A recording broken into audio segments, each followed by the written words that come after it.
ಲೇ ಮುರುಗ, ಆ ಶಿವಶಂಕರನ ತಂಗಿ ಗರ್ಭಿಣಿಯಾದರೆ ನೀನೇಕೆ ಎದೆ ಉಸಿರು ಬಿಟ್ಟು ಓಡಿ ಬಂದಿದ್ದೀಯಾ? ಯಪ್ಪ ನೋಡ್ರೆ ನಾನು ಇನ್ನೂ ಆ ವಿಷಯ ತಿಳಿದು ಎದೆ ಉಸಿರು ಬಿಟ್ಕಂತಾದ್ರು ಬಂದೇನ್ರಿ. ಆ ಶಿವಶಂಕರ ಏನಾನೆ ಇಲ್ಲಿಗೆ ಬಂದ್ರ ನಿಮ್ಮ ಎದೆ ಉಸಿರು ನಿಂತಂತೇಳಿ ನನಗೆ ಭಯ ಆಕಾಶತ್ರಿ ಗೌಡ್ರ. ಲೇ ಮುರುಗ, ಈ ದೇವೇಗೌಡನ ಎದೆ ಉಸಿರು ನಿಲ್ಲುವುದಕ್ಕೆ ಗಾಳಿ ಬಿಟ್ಟಾಗ ಹಲ್ಲಾಡಿ ನಿಲ್ಲುವ ಮರದ ಎಲೆಯಲ್ಲ, ಅಷ್ಟಕ್ಕೂ ಮಿಗಿಲಾಗಿ ಆ ಶಂಕರ ಇಲ್ಲಿಗೆ ಯಾಕೆ ಬರ್ತಾನ? ಯಪ್ಪ ಗೌಡ್ರೆ, ಅವ್ರ ತಂಗಿನ ಬಸರು ಮಾಡಿದ್ದು ನಿಮ್ ತಮ್ಮಂತ್ರಿ. ಯಪ್ಪ ಗೌಡ್ರೆ,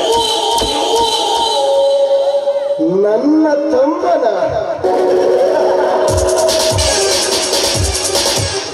ಮಾದರಿ ಬಿಡು ಮುರುಗ. ಗಂಡ ಸಾಗಿ ಹುಟ್ಟಿದ ನನ್ನ ತಮ್ಮ ಒಂದು ಹೆಣ್ಣಿನ ಚಪಲವನ್ನು ಈಡೇರಿಸಿ ಅವಳನ್ನು ಗರ್ಭಿಣಿ ಮಾಡಿದ್ದಾನೆಂದರೆ ಇದು ಯಾವ ಮಾನುಷಯ?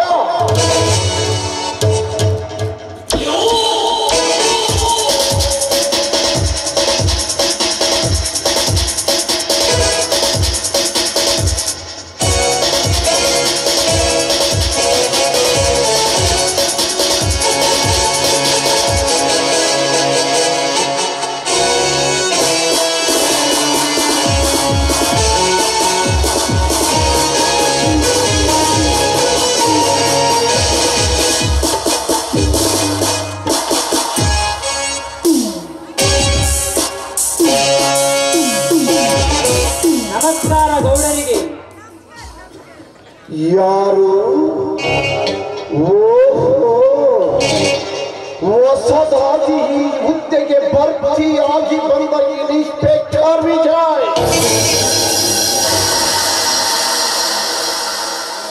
ಯಾಕೆ ವಿಜಯ್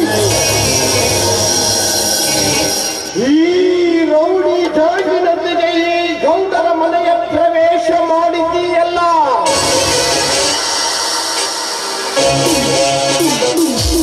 ಯಾಕೆ ಒಬ್ಬನೇ ಬರುವುದಕ್ಕೆ ಭಯವಾಯ್ತಾ?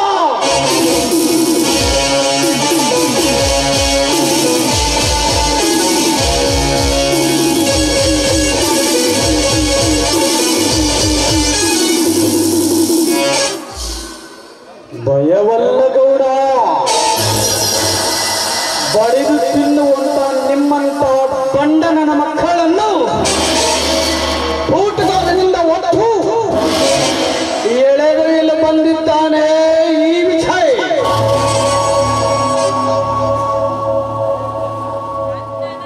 ಲೇ ದಾಸ, ನಿನ್ನದೇನು ಇಲ್ಲಿ? ಸುಮ್ಮನೆ ಹೊರಟು ಹೋಗು ಮಗನೇ.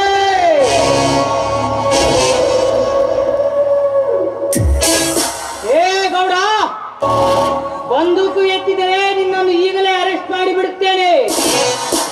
ಹೇಳು, ನಿನ್ನ ತಮ್ಮ ಏನಿದ್ದಾನೆ? ನನ್ನ ತಮ್ಮನ? ನನ್ನ ತಮ್ಮ ಊರು ಬಿಟ್ಟು ಹೋಗಿ ತಿಂಗಳಾಯಿತು. ಅವನೆಲ್ಲಿದ್ದಾನೆಂದು ನನಗೆ ಗೊತ್ತಿಲ್ಲ. ಬೇಕಾದರೆ ನೀನೇ ಪಟ್ಟೆ ಹಚ್ಚಿ ಕರೆದುಕೊಂಡು ಬಂದು ತಾಳಿ ಕಟ್ಟಿಸು ಆ ಸೂಳೆಗೆ.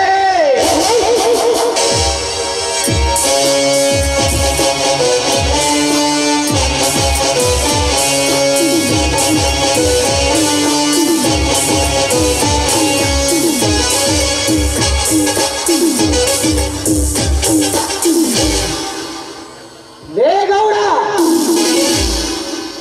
ಯಾಕೆ ಏನು ಅಂತರ ವರ್ಷದ ಪ್ರಶ್ನೆಯನ್ನು ಆಗೋಕ್ಕಿಂತ ಮುಂಚೆ ಆ ನಿನ್ನ ಲಜ್ಜೆಗೆಟ್ಟ ತಮ್ಮ ಎಲ್ಲಿನ ಲಜ್ಜೆಗಳು ಇಲ್ಲ?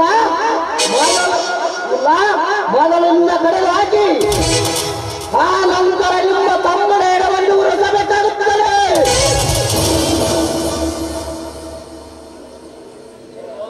ಎಡ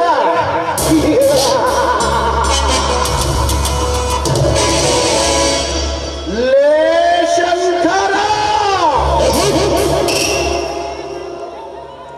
ಗೌಡಿಕೆಯ ಮನೆತನದಲ್ಲಿ ಹುಟ್ಟಿ ಗಂಡು ಗಚ್ಚಿ ಹಾಕಿ ಗಂಡು ಗಲಿಯಾಗಿ ನಿಮ್ಮಂಥವರ ರಕ್ತದ ಶೆಲೆಯನ್ನು ನಂತರದ ನದಿಯನ್ನಾಗಿ ಹರಿಸಿದ ಈ ದೇವೇಗೌಡರನ್ನು ಎದುರಿಸಲಿಕ್ಕೆ ಬಂದಿರುವಿರ ಏ ಗೌಡ ಎದುರಿಸಿ ಹಾಗೆ ಹೋಗುವವನು ರಣಹೇಳಿ ಸರ್ವರನ್ನು ಸುಲಿದು ಸಾಮ್ರಾಟರ ಸಿಂಹಾಸನವನ್ನು ಏರಿ ಅನ್ಯಾಯದ ಆಟವನ್ನು ಆಡುತ್ತಿರುವ ನಿಮ್ಮಂತ ತಪ್ಪಿದ ಕಪಿಗಳನ್ನು ಕೊಂದು ಹಾಕಲು ಬಂದಿದ್ದಾನೆ ಈ ರೌಡಿ.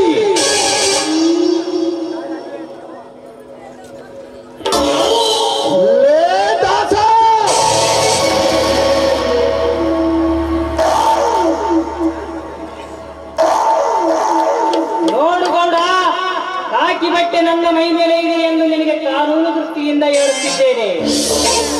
ನಿನ್ನ ತಮ್ಮ ದೇವರಾಜ ಈ ಶಂಕರನ ತಂಗಿಗೆ ಯಾವುದೋ ಉಪದೇಶ ಹೇಳಿ ಪ್ರೀತಿಸಿ ಗರ್ಭಿಣಿ ಮಾಡಿದ್ದಾನೆ. ಅದಕ್ಕೆ ನಿನ್ನ ತಮ್ಮನಿಗೆ ಹೇಳಿ ತಾಳಿ ಕಟ್ಟುವಂತ ನಿನ್ನ ಮನೆ ತುಂಬಿಸಿಕೋ. ಅಂದರೆ ಮದುವೆಗೆ ಮುಂಚೆ ಕಂಡವರಿಗೆ ಶರಬು ಆಸಿ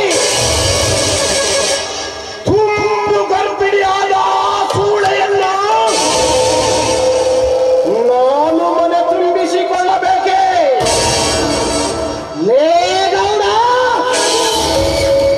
ಮದುವೆ ಆಗಿಲ್ಲ ಎನ್ನುವುದು ಗೊತ್ತಿದ್ದು ಮದುವೆಗೆ ಮುಂಚೆ ನನ್ನ ತಂಗಿಯ ಮೈ ಮುಚ್ಚಿದ ನಿನ್ನ ತಮ್ಮ ಎಂತ ಲಕ್ಷ ರಕ್ತಕ್ಕೆ ಹುಟ್ಟಬೇಕು.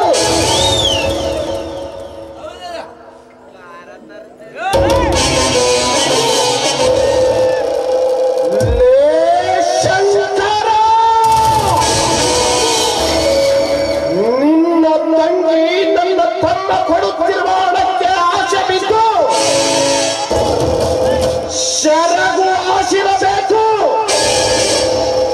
ಈಗಲಾದರೂ ಏನಾಯಿತು? 10,000 ಹಣ ಕೊಡುತ್ತೇನೆ. ಆ ನಿನ್ನ ತಂಗಿಯ ಹೊಟ್ಟೆಯಲ್ಲಿ ಬೆಳೆಯುತ್ತಿರುವ ಪಾಪದ ಪಿಂಡವನ್ನು ಹೊರಗೆ ಲೇಗೋಣ. ನೀನು ಕೊಟ್ಟಿರುವ 10,000 ಬೇಕೆ? ತೆಗೆದುಕೋ 20,000. ಲೇ ಶಂಕರ, ಇದು ಯಾಕೆ? ನಿನ್ನ ತಂಗಿಯ ವರದಕ್ಷಿಣದ ಅಲ್ಲ, ನಿನ್ನ ವಂಶದಾಗ ಯಾವುದಾದರೂ ಒಂದು ಹೆಣ್ಣು ನಿನ್ನ ಹತ್ರ ಇದ್ದರೆ 4 ದಿವಸ ಕಳಿಸಿದರು. ಕಳುವಿನಿಂದ ಗರ್ಭಿಣಿಯಾದ ನಿನ್ನ ವಂಶದ ಎಸಿ ಹೆಣ್ಣಿನ ಪಿಂಡವನ್ನು ಹೊರಗಡೆ ಹಾಕಿದಾಗಿದೆ.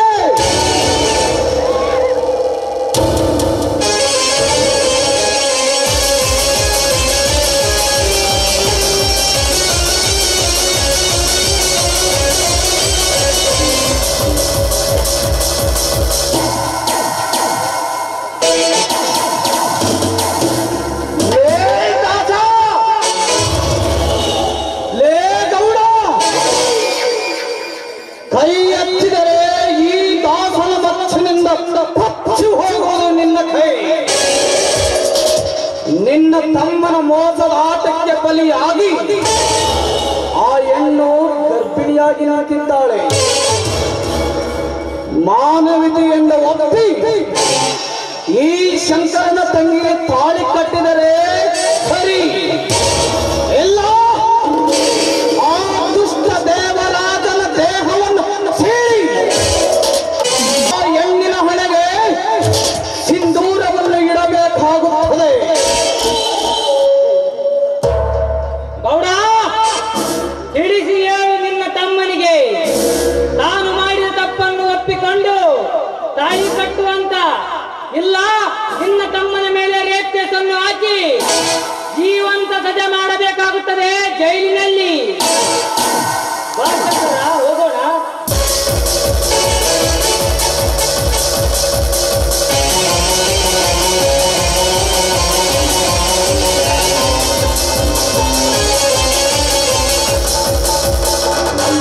ಗೌಡ, ನನ್ನ ತಂಗಿ ಅಂತ ನಾನು ಹೇಳುತ್ತಿಲ್ಲ. ನಿನ್ನ ತಮ್ಮನಿಂದ ಒಂದು ಹೆಣ್ಣಿಗೆ ಅನ್ಯಾಯವಾಗಿದೆ. ಅವಳಿಗೆ ಒಂದು ಬಾಳು ಕೊಟ್ಟು ಈ ಸಮಾಜದಲ್ಲಿ ತಲೆ ಎತ್ತಿ ತಿರುಗುವಂತೆ ಮಾಡು. ಇಲ್ಲ ಸತ್ತು ಹೋದ ನನ್ನ ತಂಗಿನ ಚಪ್ಪಲಿಯನ್ನು ನಿಮ್ಮಿಬ್ಬರ ಕೊರಳಲ್ಲಿ ಕಟ್ಟಿ ಈ ಸಮಾಜದಲ್ಲಿ ಮೆರವಣಿಗೆ ಮಾಡುವೆ. ಕಾಮ ತುಪ್ಪಿದ ಕತ್ತಲ ನೀವೊಂದು.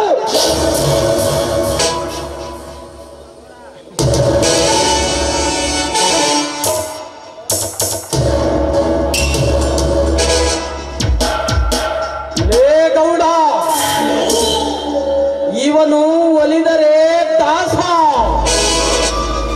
ಒಲಿಯದಿದ್ದರೆ ನಿನ್ನ ಪ್ರಾಣಕ್ಕೆ ಜಮಕಾಶ ಬರುತ್ತೇನೆ. ಮೈಂಡ್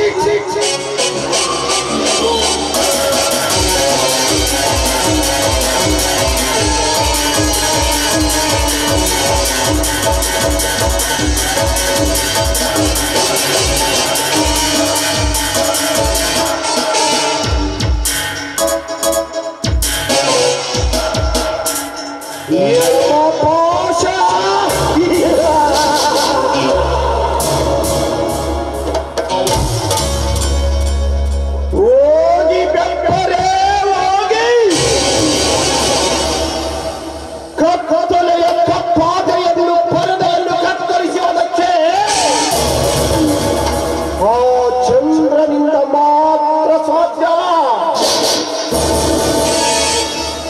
ನಿಮ್ಮಂತ ಲಕ್ಷಾದಿಲಕ್ಷಗಳಿಂದಲ್ಲ. ನೀವೆಟ್ಟೆ ಆರ್ಯಾಡಿ ಚೀರಾಡಿ ಹೋದರು ನನ್ನ ತಮ್ಮನಿಂದ ಅವನಿಗೆ ತಾಡಿ ಕಟ್ಟಿಸುವುದಿಲ್ಲ.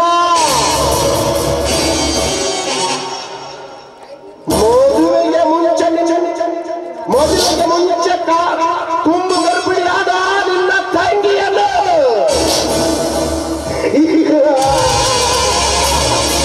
ಮುರಿಗ ಲೇ ಮುರಿಗ ಇಲ್ಲೇನ್ರಿ ಅಪ್ಪ ಗೌಡ್ರೆ, ಹೋದ್ರೇನ್ರಿ ಅವ್ರು? ಅವರಿಗಂತೂ ಭಯ ಪಟ್ಟಿದ ಮೇಲೆ ನೀನು ಈ ದೇವೇಗೌಡನೆಂದರೆ ಎದುರಿಗೆ ಬರುತ್ತಿರುವ ಸಿಂಹ ಸಹಿತ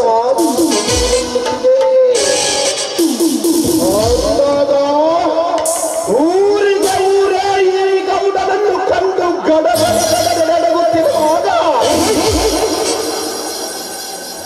ಇವರ್ಯಾವ ಗಿಡದ ತಪ್ಪಲು ನಮಗೆ